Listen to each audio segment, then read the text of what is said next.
Hello Nidorinas and Nidorinos, it is KingNido here, and today we're coming here from the City of Lights. It is Lumio City as the Yellows are hosting the Burbank Plasma in this collision of two Elite Four sides. Now the Yellows have not gotten their season off to the way they intended, but the Plasmas are coming through after a hard fought victory. So let us know in the comments below who you think is going to win this matchup. Will it be the electric types? Will it be the poison types? Let's go! But that is right, the Plasma have started off their season by getting a victory as the Pride of Unova, and they're starting out with Muck in its Cantonian form, and it is joined by Gengar, but it is going to be Electivire and Electros starting out for the Lumiose Yellows, and immediately Gengar is going to go for the Aura Sphere here onto Electros. Gets a really good hit there as well, but Electivire does look to respond with the Tickle, which is going to lower those physical stats of Gengar on the field here, both that physical attack and physical defense. But Muck is going to respond with the triple axle going for Electivire. It has got two, and it will only get two. It is a double axle there, as Electros now is going to go for the Infernal Parade, going for Gengar, and it is super effective, doing massive damage. But Gengar is going to respond with the Iron Head, continuing to focus in on Electros with that not very effective move, as Electivire is going to go with the Water Spout. This is going to connect with both poison types, and it takes Gengar out of this matchup. They seem to be focusing in on Gengar there to get rid of it, but it has activated that cursed body, which means we are going to see Electivire struggling on the field here. But Muck first with the body slam onto Electivire, gets a fantastic connection as Electros with the Sand Tomb onto Muck. That is super effective, but it is also going to trap it in that quicksand, so it is going to take passive damage, as we see happening down on the field right now. That Sand Tomb doing a little bit of chip damage, as out comes Venusaur for the Burbank Plasma, and Electivire with no moves left is going to be forced to struggle. It does put Muck in knockout range, but Electivire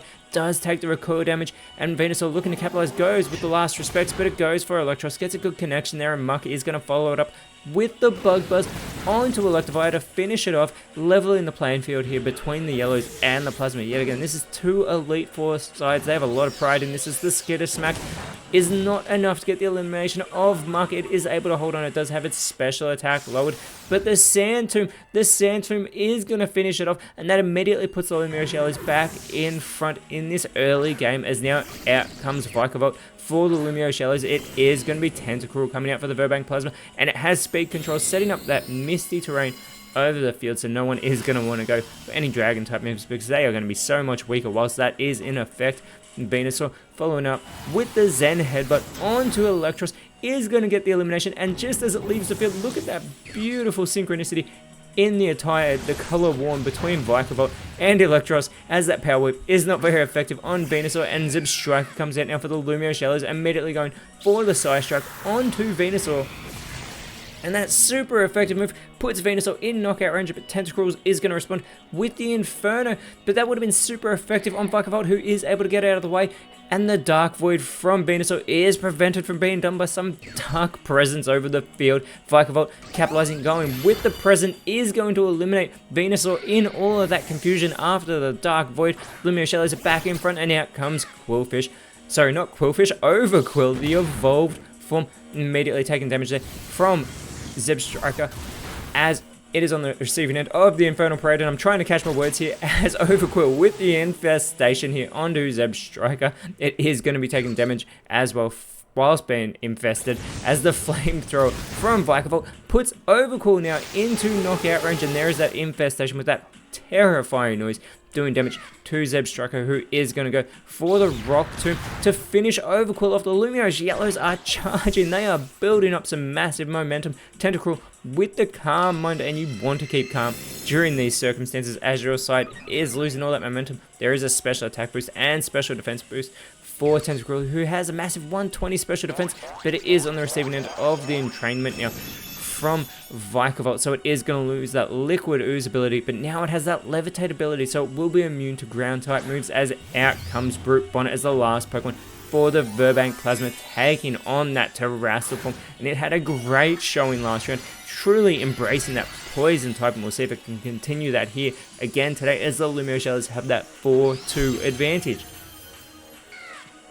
And Zeb Striker still with the speed advantage, goes for the body slam onto Tentacruel, gets a fantastic connection, and it has left Tentacruel paralyzed. This is going to slow it down, but it may also make it unable to move. Brute Bonnet, though, looking to do its part, sets up the Rain Dance. You do not want a Thunder to come down, especially if you are Tentacruel, who is going to go for the slam in response on his Zebstrika. Gets a fantastic connection in return, but it is on the receiving end of the round from Vikavolt there, doing a good bit of chip damage as the mist will now disappear from the field, and Zebstrika is going to go for the Mountain Gale onto Tentacruel, putting it in knockout range with that not very effective move. It did get the critical hit though, very critical time in this game as well, as the matcha gotcha from Brute Bonnet, but the Sap Sipper ability of Zebstrika causes it to get an attack boost, and Vikavolt is able to get out of the way of the move, but the heavy slam is going to do very minimal damage to Zebstrika. However, it does put it in knockout range, and the Sky Attack is being set up here by Vikavolt, being cloaked in that harsh light as those wings go up into the sky, but the smackdown being laid onto Brute Bonnet here from Zebstrika, as Brute Bonnet is going to respond with the Bone Rush. This will be super effective, but unfortunately it goes for Vikavolt, who has that Levitate ability. Tentacruel though is going to go for the Parabolic Charge, does damage to everybody on the field, including Brute Bonnet. It is going to restore a little bit of health in the process, but Zebstrika is able to hold on by a thread as well. It's not very effective on the electric types either. Keep that in mind. Tentacruel needed as much health back as it can get, as the Sky Attack is finished off by Vikavolt, and that is going to finish off Tentacruel. It was unable to restore enough health there to stay in the matchup, as the Shadow Sneak from Zebstrika onto Brute Bonnet, who is all by itself now. It goes with the Hammer Arm to eliminate Zebstrika from this matchup. Brute Bonnet does cut into its speed to do so, but it is the sole remaining member of the Virbank Plasma. The Lash Out from Vikavolt onto Brute Bonnet, very minimal damage being done there, as out comes Golem for the Lumio Shallows, their own Terrestrial Pokemon here. It is going to shed that Rock Ground typing, taking on this Electric typing, because it is the Cantonian version of Golem.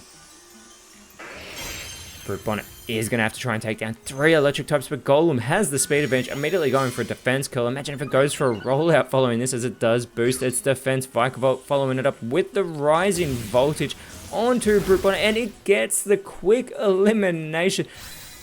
Golem practically had to do nothing here. It just had to come out and shine bright, as Brute Bonnet is eliminated. The Lumiose Yellows have taken the victory. A fantastic showing after their very poor start to the season. That is what they needed, as it is going to move them up into 13th place, just outside of the leaders 8. And next round they will be going up against the Viridian Magma, whereas for the Plasma next round they will be going up against the Eterna Devons. But until then, Nidorinos, thank you so much for watching. Let us know in the comments below who you thought was the best on field, and if you enjoyed what you saw, please leave a like, share, subscribe, but more importantly, always remember, you are awesome, and I will see you when you see me.